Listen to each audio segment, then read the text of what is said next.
याकूब एसाव से मुलाकात की तैयारी करता है। और याकूब ने भी अपनी राह ली और खुदा के फरिश्ते उसे मिले, और याकूब ने उनको देखकर कहा कि ये खुदा का लश्कर है, और उस जगह का नाम महानीम रखा। और याकूब ने अपने आगे आगे कासिदों को अदूम के मुल्क, जो शईर की सरजमीन में है, अपने भाई इसौ के पास भेजा और उनको हुक्म दिया कि तुम मेरे खुदावंद इसौ से ये कहना कि आपका बंदा याकूब कहता है कि मैं लाबिन के यहाँ मुकीम था और अब तक वहीं रहा, और मेरे पास गाय, बैल और गधे और भेड़ बकरियां और नौकर चाकर और लौंडियां हैं। और मैं अपने खुदावंद के पास इसलिए खबर भेजता हूँ कि मुझ पर आपके करम की नजर हो। बस कासिद याकूब के पास लौट कर आए और कहने लगे कि हम तेरे भाई असौ के पास गए थे। वो 400 आदमियों को साथ लेकर तेरी मुलाकात को आ रहा है। तब याकूब निहायत डर गया और परेशान हुआ, और उसने अपने साथ के लोगों और भेड़ बकरियों और गाय बैलों और ऊंटों के 2 गौल किए, और सोचा कि अगर इसौ एक गौल पर आ पड़े और उसे मारे तो दूसरा गौल बचकर भाग जाएगा।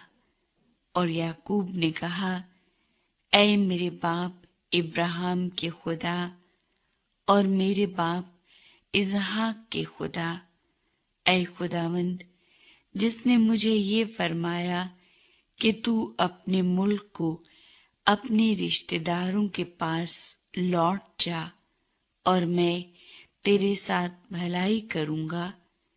मैं तेरी सब रहमतों और वफादारी के मुकाबले में जो तूने अपने बंदे के साथ बरती है बिल्कुल हेच हूं, क्योंकि मैं सिर्फ अपनी लाठी लेकर इस यरदन के पार गया था, और अब ऐसा हूं कि मेरे 2 गौल हैं। मैं तेरी मिन्नत करता हूं कि मुझे मेरे भाई इसौ के हाथ से बचा ले, क्योंकि मैं उससे डरता हूं कि कहीं वो आकर मुझे और बच्चों को मां समेत मार न डाले।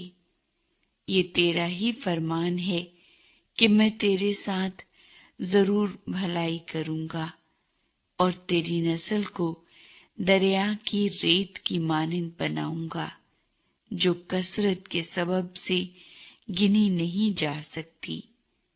और वो उस रात वहीं रहा, और जो उसके पास था उसमें से अपने भाई असौ के लिए ये नजराना लिया, 200 बकरियां और 20 बकरे, 200 भेड़े और 20 मेंढे और 30 दूध देने वाली ऊंटनियां बच्चों समेत, और 40 गायें और 10 बैल, 20 गधियां और 10 गधे। और उनको जुदा जुदा गौल करके नौकरों को सौंपा और उनसे कहा कि तुम मेरे आगे आगे पार जाओ और गौलों को जरा दूर दूर रखना। और उसने सबसे अगले गौल के रखवाले को हुक्म दिया कि जब मेरा भाई असौ तुझे मिले और तुझसे पूछे कि तू किसका नौकर है और कहाँ जाता है, और ये जानवर जो तेरे आगे आगे हैं किसके हैं, तो कहना कि ये तेरे खादिम याकूब के हैं। ये नजराना है जो मेरे खुदावंद एसाऊ के लिए भेजा गया है, और वो खुद भी हमारे पीछे पीछे आ रहा है। और उसने दूसरे और तीसरे को और गौलों के सब रखवालों को हुक्म दिया कि जब एसाऊ तुमको मिले तो तुम यही बात कहना, और ये भी कहना कि तेरा खादिम याकूब खुद भी हमारे पीछे पीछे आ रहा है। उसने ये सोचा कि मैं इस नजराने से जो मुझसे पहले वहां जाएगा उसे राजी कर लूं, तब उसका मुंह देखूंगा, शायद यूं वो मुझको कबूल करे। चुनाचे वो नजराना उसके आगे आगे पार गया, पर वो खुद उस रात अपने डेरे में रहा। फनीएल में याकूब कुश्ती लड़ता है।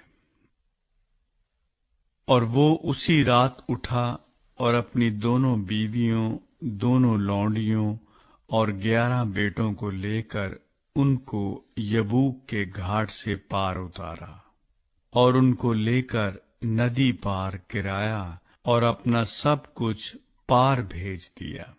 और याकूब अकेला रह गया, और पौ फटने के वक्त तक एक शख्स वहां उससे कुश्ती लड़ता रहा। जब उसने देखा कि वो उस पर गालिब नहीं होता, तो उसकी रान को अंदर की तरफ से छुआ, और याकूब की रान की नस उसके साथ कुश्ती करने में चढ़ गई। और उसने कहा, मुझे जाने दे, क्योंकि पौ फट चली। याकूब ने कहा कि जब तक तू मुझे बरकत ना दे, मैं तुझे जाने नहीं दूंगा। तब उसने उससे पूछा कि तेरा क्या नाम है? उसने जवाब दिया, याकूब। उसने कहा कि तेरा नाम आगे को याकूब नहीं बल्कि इस्राएल होगा, क्योंकि तूने खुदा और आदमियों के साथ जोर आजमाई की और गालिब हुआ। तब याकूब ने उससे कहा कि मैं तेरी मिन्नत करता हूं, तू मुझे अपना नाम बता दे। उसने कहा कि तू मेरा नाम क्यों पूछता है? और उसने उसे वहां बरकत दी। और याकूब ने उस जगह का नाम फनीएल रखा और कहा कि मैंने खुदा को रूबरू देखा, तो भी मेरी जान बची रही। और जब वो फनीएल से गुजर रहा था, तो आफताब तलू हुआ और वो अपनी रान से लंगड़ाता था। इसी सबब से बनी इस्राएल उस नस को जो रान में अंदर की तरफ है आज तक नहीं खाते, क्योंकि उस शख्स ने याकूब की रान की नस को जो अंदर की तरफ से चढ़ गई थी छू दिया था।